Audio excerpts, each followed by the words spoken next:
our 60-inch left compartment sink. First off, the overall dimensions. Left to right,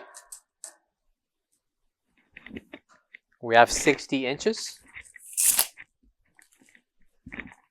a depth of 30 inches, and overall height 39 inches tall.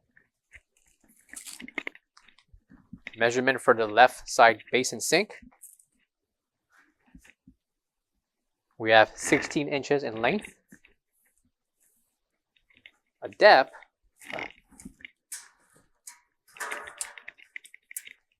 of 20 inches, and overall height of 12 inches. Strainer will be included with the sink.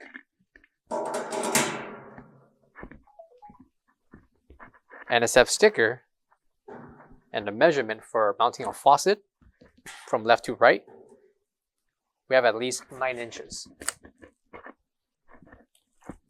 Last but not least, the measurement from the edge of the sink to the right side of the drain board will be 37.5 inches in length by 26 3/4. That's the measurement for the length and depth minus the lip that goes around the sink. For all questions, give us a call or visit our website coolerdepotUSA.com for more information on this product. Thank you.